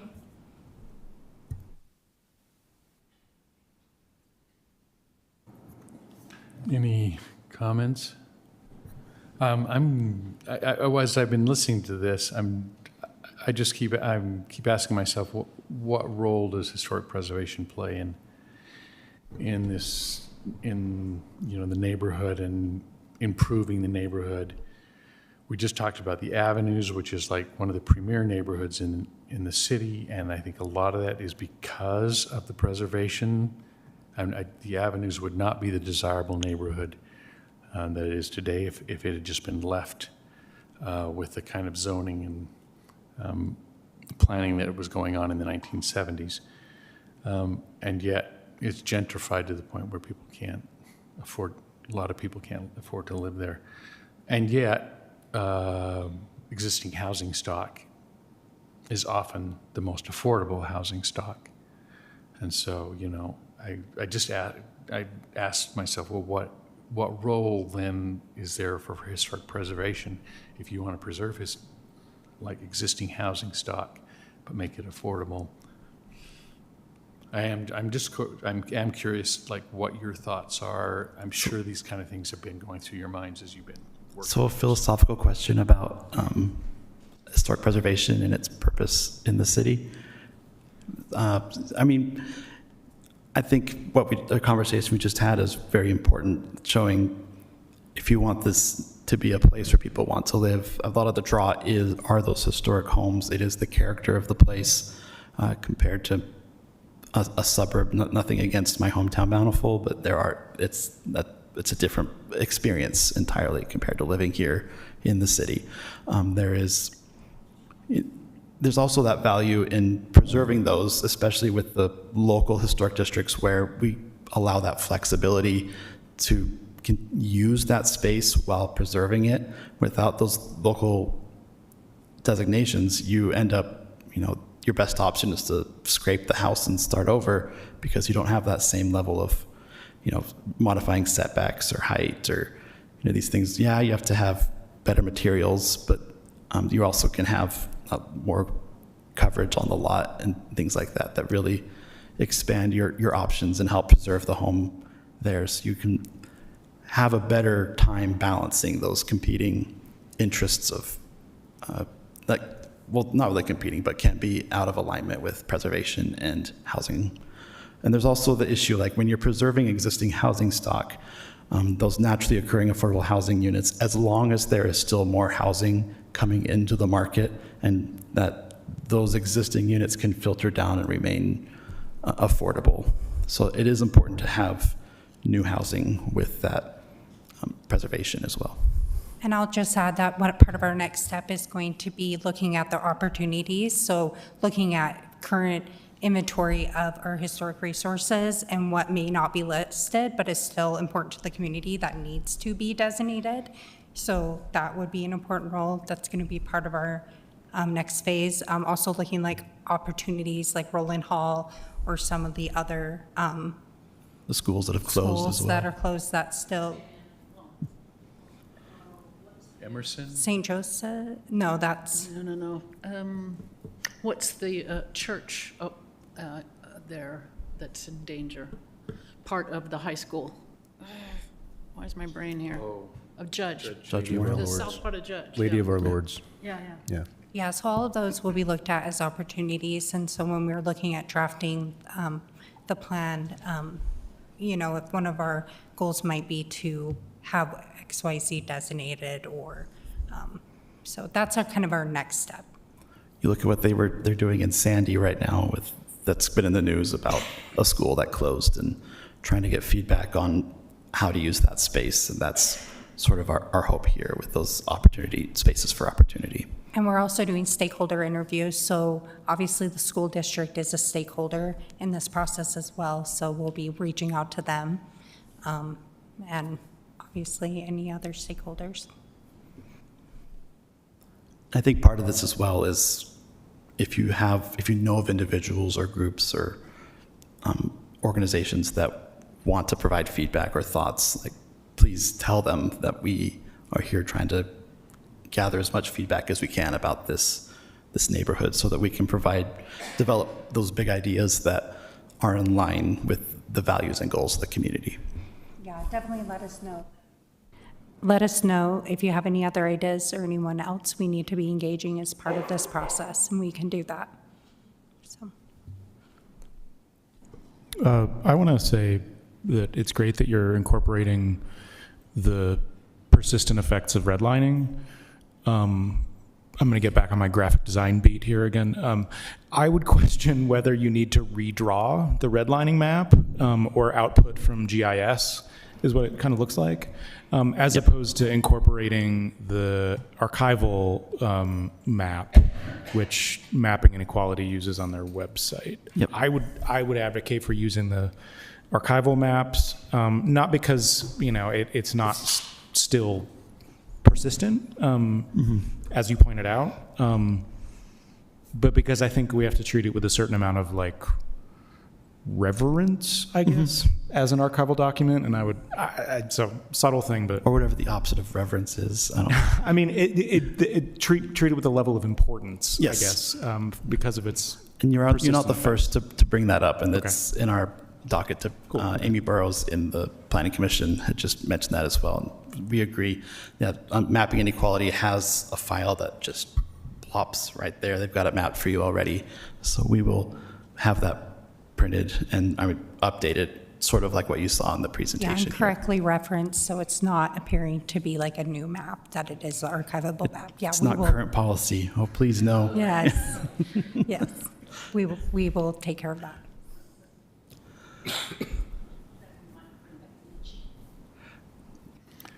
Okay, well, if there's no more questions or comments, thank you for that presentation. Did you have? Just a couple of quick ones. Can you go back to the slide that showed the streets and the arterials and so on?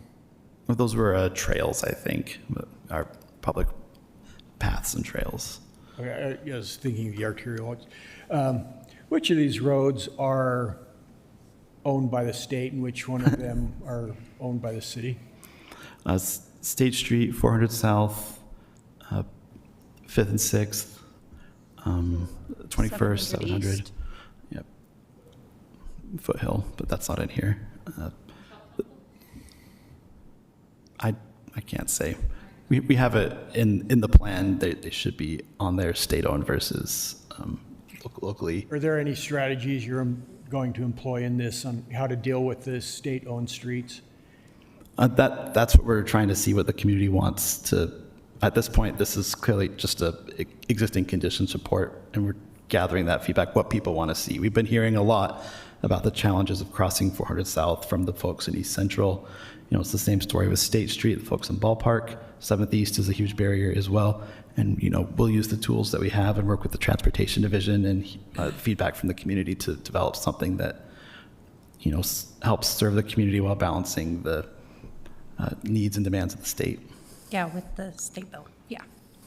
Okay, and just a couple brief preservation questions. First of all, I thought the study area is very interesting in just the sheer diversity, how distinct these different places are, and very different from each other. I thought the preservation section you wrote in here was very well done. It was very concise. You painted a picture of these areas in a very concise way with minimizing planning jargon, which I know is a difficult thing to do in a planning document like this, but I thought it was really well written. There are a number of both national and local historic districts, more national and fewer local. Why is that? So with the national, that's largely for tax purposes. Mm-hmm. The local is more for regulatory design, that sort of. Is that why we're not seeing as many local districts, or they don't match up more precisely because people just don't want to deal with the regulatory aspect of it, the design aspect of the historic buildings? I'm sure others have more insight onto that, but that's essentially the story.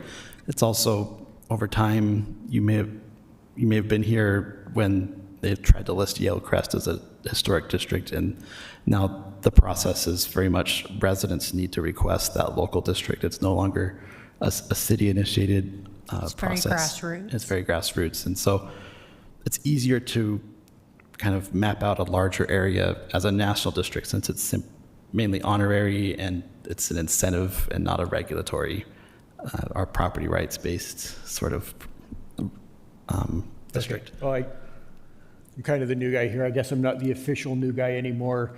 But are most of these historic districts, are they more citizen-led, or are they more proactive through the city, encouraging these neighborhoods to create historic districts? We're lucky Cindy Cromer's here. She was a part of that process back in the day, but Amy might have something as well. Yeah, so the these ones that are existing in Central City, they were, I think they were citizen-led, but also there was a big push from the city behind them.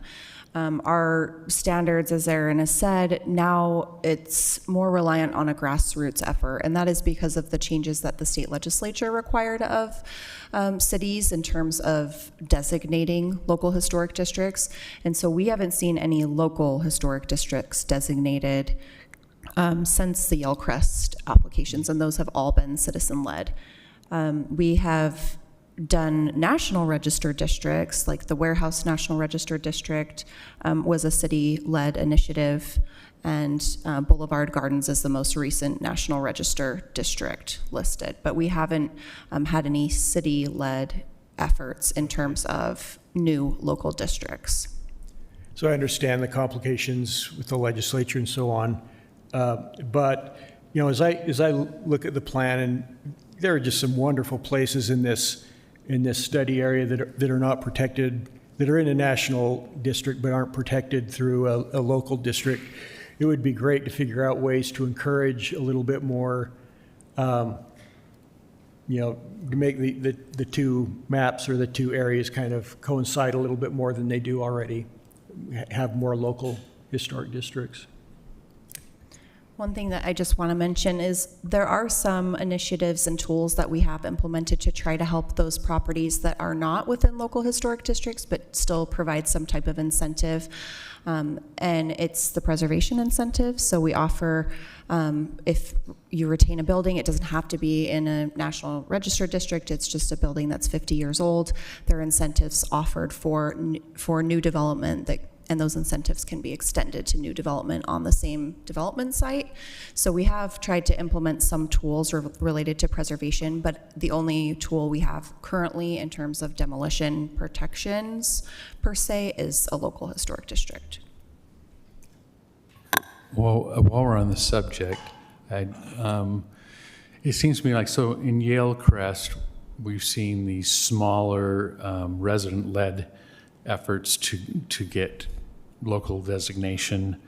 But before that happened, the city had done a National Register district in that area, I'm assuming. Is that correct?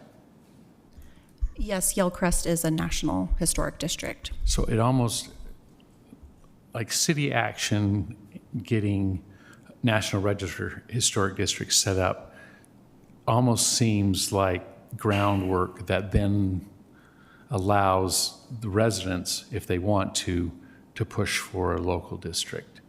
So that's a great tool right there. So that is something that the city can do, because if the citizens want to do it, unless there's a National Register historic district, they don't have that foundation, and they would have to go back and try to do that part themselves. And that is a part of the city can do so. Commissioner McGrath mentioned it, but one of the biggest distinctions, and I would say the biggest distinction, is that a national designation grants you tax benefits and a city designation gets you regulation. And so, and so the ideal scenario for our landowner is just get the national and not get the city, and then you've got all the benefits and none of the downside. But I don't know how it would be helpful if we could find a way to align the two so that we're incentivizing owners to get the local designation as well as the national.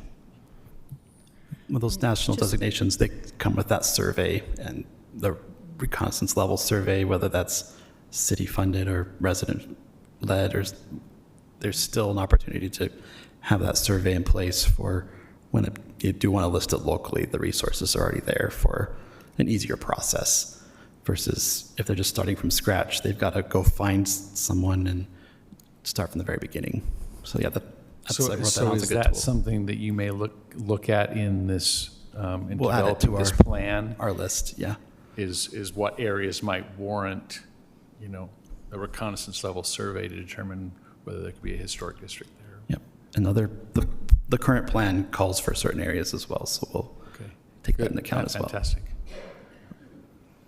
Just one other note, most of our local historic districts are also within a national historic district, so those boundaries do align. That's not the same though for national register districts. So as you can see, Liberty Wells is all a national historic district, but it's not a local district. For the most part though, our local districts are all also in a national register district. So there are regulations and also tax benefits.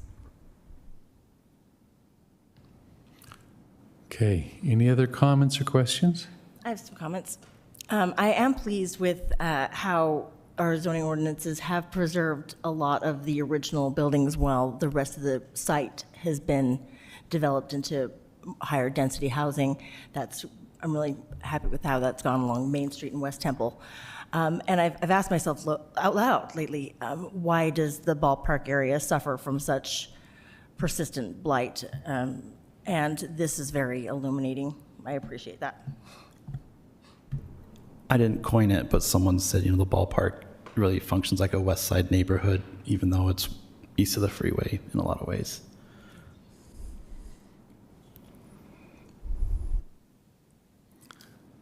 Okay, well, thank you very much. Thank you. Thank you.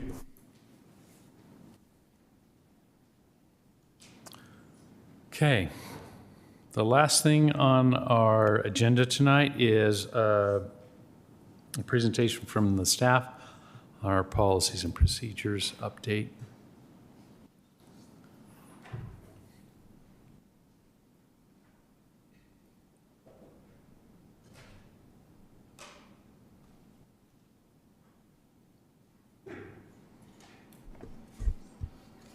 All right, good evening. So this is a follow-up from the briefing that you had in late 2025 on how we are addressing the conceptual new construction work sessions. So just for some background, in 2017, the commission and staff established specific goals they wanted to see from new construction work sessions.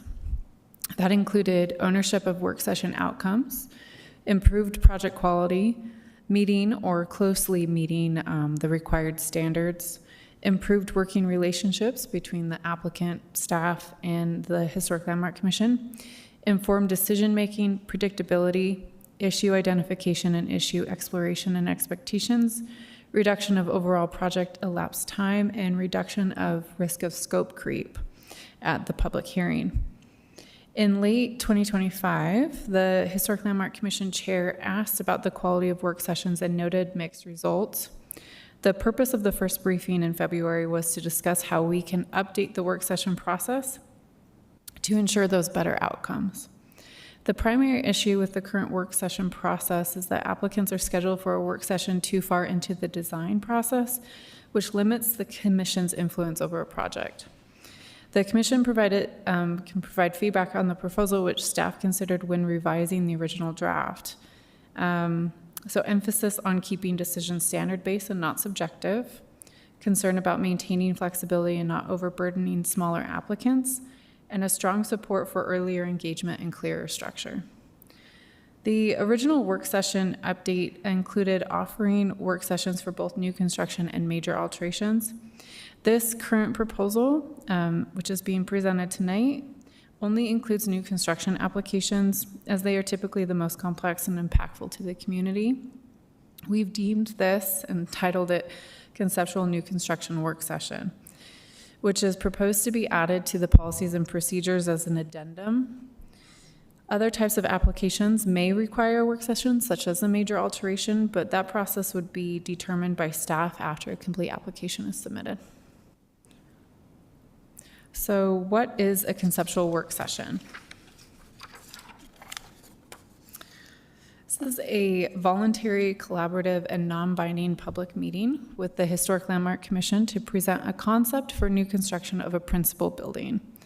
The main purpose is to review complex design elements early in the process, specifically focusing on the building's massing, scale, and placement. Staff proposes that we offer up to 2 work sessions with the commission. An applicant can request this work session at the time they submit their new construction petition. Ultimately, our goal is to have an applicant work with the Historic Landmark Commission to align the concept plans with the applicable standards, creating a more predictable path to final new construction approval. The next slides will review the process and the work session submittal requirements. Okay, so the process would be a pre-application meeting, which would be optional. We offer those. They're called pre-submittal meetings. They happen every Thursday. That would provide the applicant an overview of the process and their opportunity to go through a work session. The concept plan submittal would be submitted as a new construction petition, but it would not be, this application would not require everything required for new construction. It would be select, and I'll go through the application requirements, but it would just be a portion of those submittal requirements. Staff would conduct a review based on those reduced submittal requirements. And then we would take it to a work session for that conceptual new construction review, and we would provide a preliminary recommendation. The Historic Landmark Commission would, if you could, that evening at the first work session, take a straw poll as far as like a temperature reading among the commission and provide some recommendations to the applicant. The applicant would then revise and update plans and return to the Historic Landmark Commission with a complete application at a later date. And then at that later date, at a public hearing, you would render a decision. So what are those reduced submittal requirements? Initially, it will be, I will show you some examples, but it's going to be property description and proposal, the standards compliance, that's base zoning standards, as well as the overlay standards, just a select portion of those overlay standards. Photographs, so existing conditions, a site plan, conceptual elevation drawings, a streetscape study, and optional massing. Okay. So while the concept plans are expected to be preliminary, an applicant will need to address how the concept meets the underlying zoning and demonstrate how the project complies with a reduced list of the new construction standards. That reduced list is bolded on the screen. So they would need to comply or show compliance with the settlement patterns and neighborhood character. So these are the standards. And Can you describe what a settlement pattern is? yeah, I can pull up the code and read you the standard. And while we're in this little section, I might ask you, do we require, what do I want to say? Architects, help me here. Shade studies? How the building will shade the other properties? Not typically. Let me pull up the application requirements.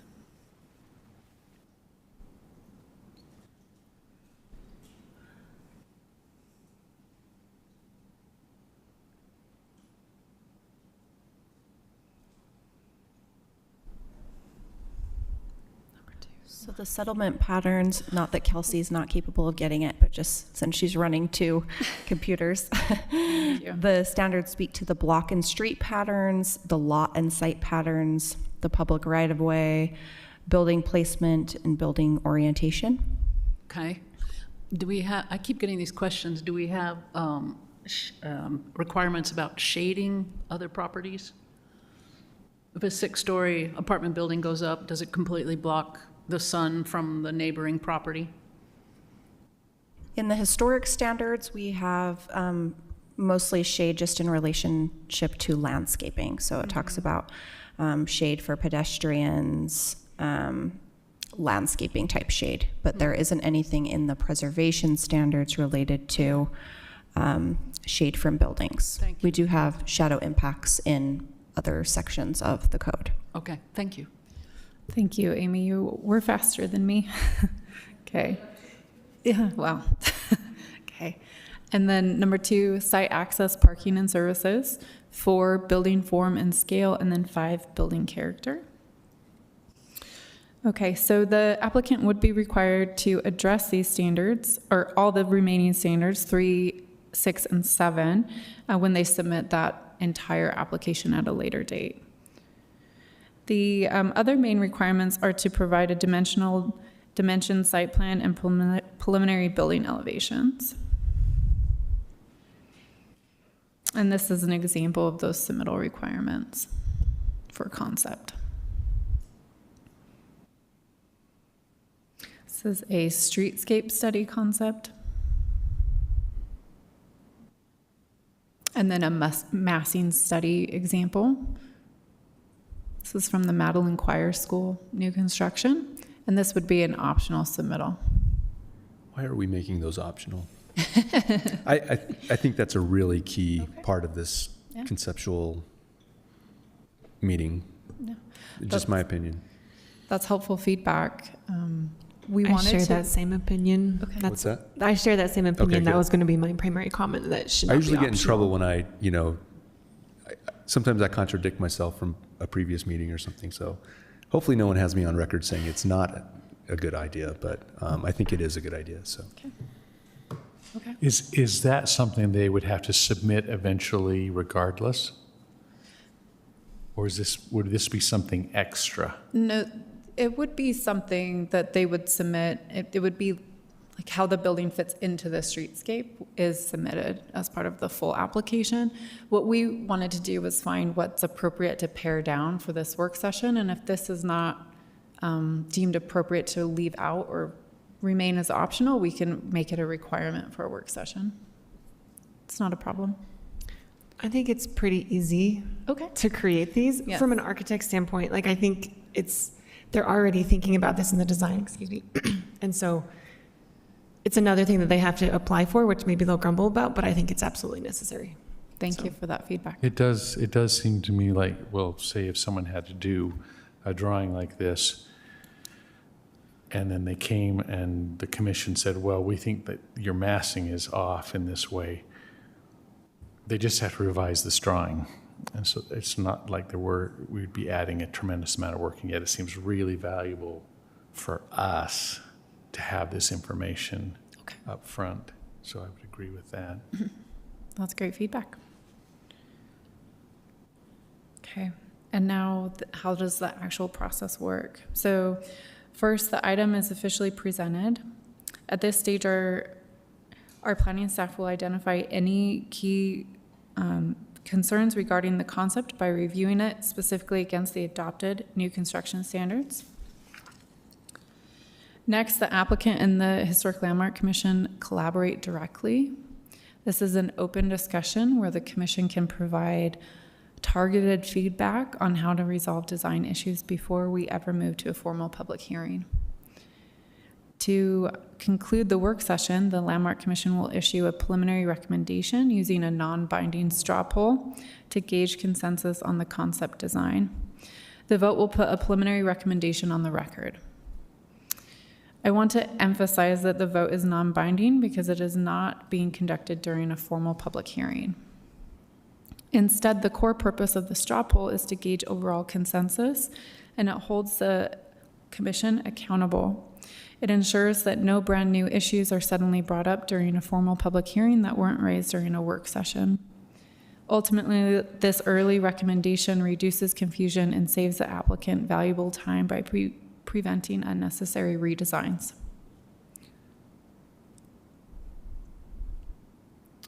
All right. Oh, and then I missed the follow-up. And so staff would be responsible for providing that follow-up within 7 business days. That summarizes the discussion between the applicant and the Historic Landmark Commission and whether or not there was a recommendation provided that evening. All right, and then next step. So right now we are proposing to add this conceptual new construction work session guide as an addendum to the policies and procedures. If the addendum is adopted, we will create a work session application that includes the process, submittal requirements, and submittal examples. Amending the PMPs requires a majority vote from the commission, and if in the future additional modifications to this process are requested, another vote would need to be conducted at that time.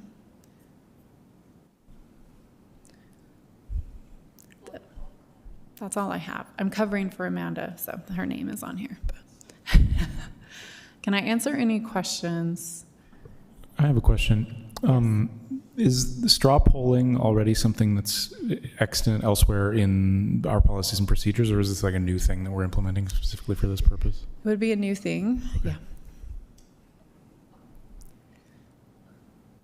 I believe We've done it informally in various meetings, but I'm just asking. Commission for Yeah. years. Okay, I yeah. helped start it. I was a big proponent of that. It's not a new thing, like citywide, but Right. generally, But it the helps. Historic Landmark Commission doesn't straw Does poll. it go on, does that straw poll go into the record? Yes. Yeah. It does go into the Yes. record, okay. But I But it think goes into the record as a straw poll, as a non-binding. Correct. But it saves time too, because people go on and on and on, and what the bottom vibe is that everybody's for it, but they just keep talking. So years ago it was like, let's do straw polls, so they're great. We do them at Planning Commission sometimes, yeah. Yeah. I think the distinction here would be that the application wouldn't necessarily have to be voted on that night, though. Right. So we could do a straw poll, it would fail in a straw poll, but the applicant still has an opportunity to revive the or salvage the application simply by amending it according to the straw poll. Change it, yeah, Which right now amend they it. don't have that opportunity. It helps a lot. It's true that, you know, right now we're just recommending 2 work sessions. So if the first work session, you know, say there's a straw poll taken and it fails, the applicant could address some of those design concerns and come back for a new straw poll. That's very smart. That's definitely on the table. What I can do is, I think we could take a recommendation of adoption with that edit that we make the massing study required. Yeah. Just so the commission keeps that in mind. And maybe he should make the motion. So, yeah, so what is it you would like from us? Yeah, I would like to know what you would like us to do. So if you want this, if you're comfortable with this process and you like the direction and you want to adopt this into your P&Ps with the massing study being required, you can take a motion and do that, and we will update your P&Ps. The massing study I like, obviously, as a requirement, but the question becomes at what stage? Because if we're looking to get involved earlier on in the process before documents are fully fleshed out and before plans are fully fleshed out, are we forcing the applicant to then fully flesh out an application before we're requiring it to be fully fleshed out? No, a massing study is really just a block study, just, you know, shapes. It's not detailed out in any way. So it's just to see how that form of the proposal fits into the existing context. So that's all it really is. It doesn't have any definition on the, you know, on its sides. It's similar to what Kelsey showed as the example. It lacks facade detail. It is truly just a block, a mass. So I don't think it puts any additional burden on the applicant to provide this. Yeah, I am curious. I'm curious about those on the commission who have had experience on the other side of this, of being either an owner or an architect representing an owner. How does this feel to you? How would this feel to you as an applicant? Would it feel beneficial, or would it feel like it adds? It feels like an opportunity for the commission to be of better service to the community. Yeah. And I'm I mean, for it is optional, so nobody's required to do it. Yeah, let's help them out. We've been in front of the HLC for at least 2 historic assets countless times. And it is nice, it would be nice to get the commission's input. The way that we have the conversations with staff, it would be nice to have an opportunity to have those same conversations with the commissioners. And that's not necessarily just the massing study, but I'm wondering what this looks like. What requirements are we putting on the applicant to have those staff level style conversations where we're just saying, hey, this is what we're thinking about. What are your thoughts here? So not to attack the massing study in particular, but at what point, what's the point that we're able to to access the commission, and when I say we, I'm talking as an applicant, without needing to get a vote that night, and then it's either yes or no. Yeah, I think in maybe a larger development, like a complex development that Charlie is considering in the future, it would make sense to have at least 2 work sessions where that first one really focuses on these, kind of basic submittal requirements. Are we getting the siding right? Is the massing okay? Context, all of the above, and get direction on that, and then kind of adjust as you go forward, and then have that second, maybe third work session. So you're not maxed out at 2 with this process. You can have another one, but in that case, I would recommend multiple work sessions. And I remember on planning, we would have some of the commissioners meet with the applicant in a work session apart from the formal session, just to try and ferret out potential problems there, and then they would come and present it in a work session to the full commission. So, I mean, there's lots of options here, but the whole point is to help everybody get through this process. And if you're new to the process, it can be overwhelming. As an applicant, I can tell you that would be incredibly valuable, because there's been a few instances, not just for me, but many applicants, where we feel like we're on the same page with the staff. We get a staff recommendation. We went through the work to try to satisfy what the staff was reading the commission would want. And then you get to the commission and you see that that's not what they wanted. And the staff is on their heels like, oh, sorry, we missed the target. Good luck next time. Well, in the bigger projects, I worked on planning 11 or 13 months with City Creek. They had, a million variances and issues and what have you, and it was so time consuming, but it was not because we did a lot of work sessions and not, formal meetings like this, but just trying to ferret out what's going to happen and how is it going to happen and what the possible objections might be, and it really helped. So I'm a huge favor of this. There are opportunities for architectural subcommittees, which is what you're describing. The only, warning I would provide for that is that it's not the full commission represented in those. And so when you take direction from a handful of commissioners and then you take it to the full commission, there can still be surprises and a lack of consensus. And so I would encourage the process that we're recommending with the full commission. All right. I have a question. Is the intent to have an outfacing document for the applicant, similar to what you've shown here, to show them the steps of the process of what they would require? Yeah. So we will update our new construction application. Okay, got it. In that case, in this example, it shows elevations, and kind of to your point of like, do they need to be fully designed? In this example, this looks like a historic building, but it looks like it's a fully designed elevation. So I would just clarify for the applicant what those elevations should look like, because if it's this early on in this process, they will not have detailed elevations like this, but they will have a massing study. So we are requiring some details on the elevations. Okay. Yeah. Got it. Okay, yeah, so Minor whatever details. Yeah, whatever you're expecting, just clarify that on the diagram, just so that We can it's do that. clear what to. And to some extent, I do think the benefit of having more detail at an earlier stage is still, it's a good thing, because, again, we're not taking a vote that night and we can make changes. So I think it does give us a lot of opportunity as an applicant to come back and say, here's what we thought this detail is going to look like. What do you think? Okay. Well, okay, yeah, any other questions or comments? It sounds to me like what we need to do is we need a motion either to tell the staff to go back to the drawing board and or one that says that we'd like to approve this with whatever amendments we feel are appropriate. So I would entertain a motion.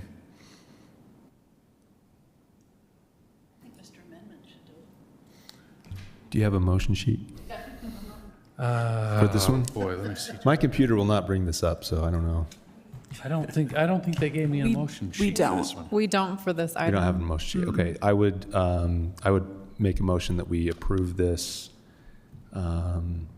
as written with the amendment that we amend the PMPs to include required massing plan. How's that? Okay, we have a second. Let's do a roll call. Commissioner Stum? Aye. Commissioner Simnani? Aye. Commissioner McGrath? Aye. Commissioner Kearns? Aye. Commissioner DeLay? Aye. Commissioner Cornell? Aye. And Commissioner Abrahamson? Aye. And I will also give an aye, so it's approved. It is approved. Okay, I think we have no other business, so this meeting is adjourned.